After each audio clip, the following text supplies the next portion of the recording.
Welcome to সঙ্গী সাথী পাঠশালা। আজকে আমরা DElEd part 2 session 2024-26 contemporary studies CC03 chapter 1 আমরা ইতিমধ্যে শুরু করেছিলাম। এটি নতুন একটি পর্ব নিয়ে আলোচনা করব।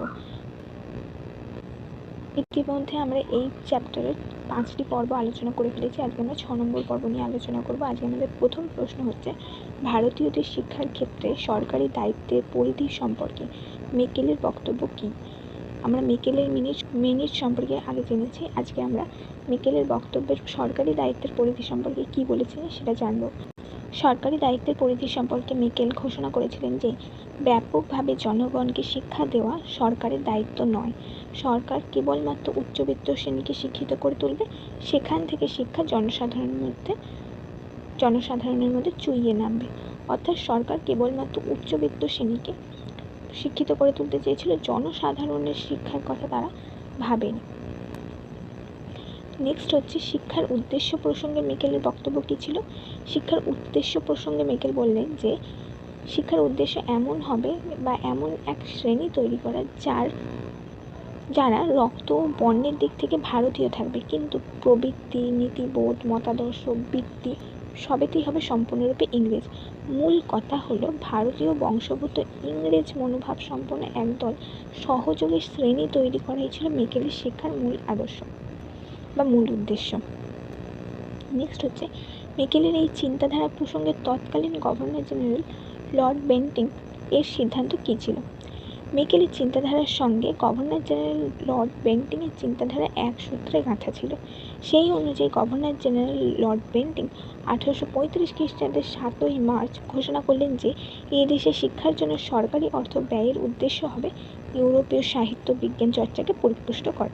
মানে ইউরোপীয় বা ইংরেজি সাহিত্য ও বিজ্ঞান চর্চাই হবে সব দিক থেকে প্রধান। অর্থাৎ সরকারি অর্থ কেবলমাত্র পাশ্চাত্য ইংরেজি শিক্ষার জন্যই ব্যয় করা হবে।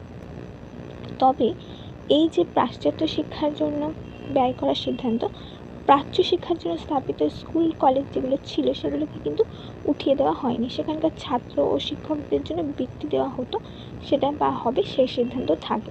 তবে সেখানকার বিষয়ে নতুন কোনো সিদ্ধান্ত গ্রহণ বা প্রাচ্য শিক্ষার জন্য বই মুদ্রণের ব্যবস্থা তারা বন্ধ করে দেয়। নেক্সট হচ্ছে 1813 ও 1835 কীভাবে ভারতীয় শিক্ষার ক্ষেত্রে গুরুত্বপূর্ণ হয়ে ওঠে। 1813 খ্রিস্টাব্দে প্রথম পদক্ষেপে ভারতীয় শিক্ষার ক্ষেত্রে সরকারি অংশগ্রহণের নীতি গৃহীত হয় এবং 1835 খ্রিস্টাব্দের দ্বিতীয় পদক্ষেপে পাশ্চাত্য শিক্ষা ও ইংরেজি ভাষার শিক্ষার অনুকূল প্রস্তাবকে গ্রহণ করা হয়। নেক্সট হচ্ছে ভারতবর্ষের প্রাচীন শিক্ষা সম্পর্কে ব্রিটিশরা যে অনুসন্ধান চালিয়েছিলেন অথবা সমীক্ষা চালিয়েছিলেন তাদের মধ্যে উল্লেখযোগ্য নামগুলি।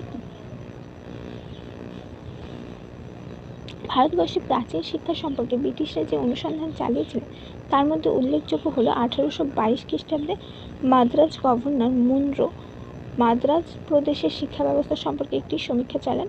1823 খ্রিস্টাব্দে বোম্বাই গভর্নর এলফিনস্টোন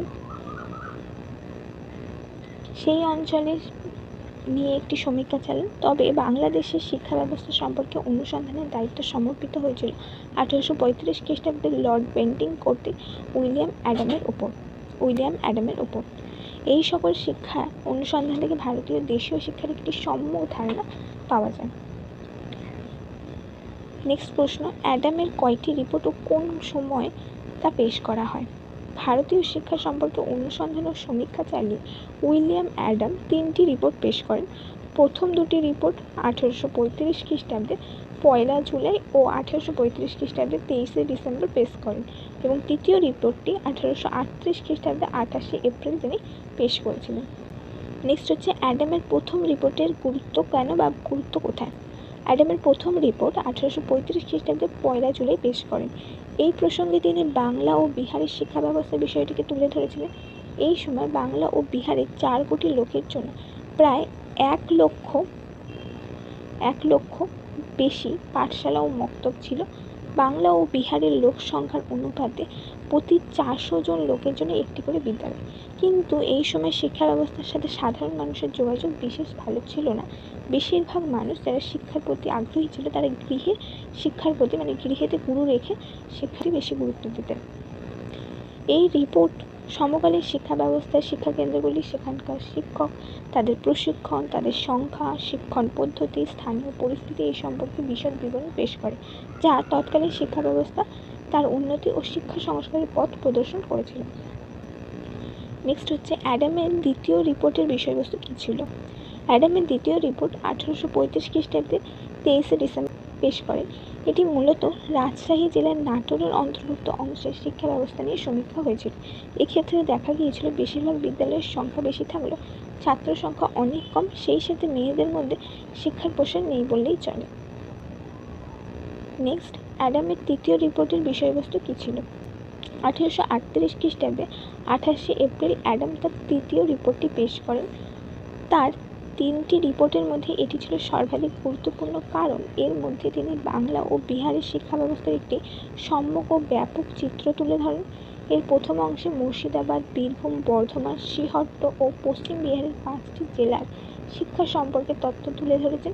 দ্বিতীয় অংশে দেশীয় শিক্ষা ব্যবস্থা উন্নতির জন্য তার নিজস্ব মতামত তুলে ধরেছেন। সেই সাথে বিভিন্ন দেশীয় বিদ্যালয়ে সেখানকার শিক্ষার্থী, সেখানে ব্যবহৃত ভাষা, শিক্ষার্থীদের ব্যবহৃত ভাষা, শিক্ষক ও শিক্ষকের সংখ্যা, শিক্ষকের প্রশিক্ষণ, শিক্ষণ পদ্ধতি, নারী শিক্ষা, জনগণের মধ্যে শিক্ষিতের হার ইত্যাদি নিয়ে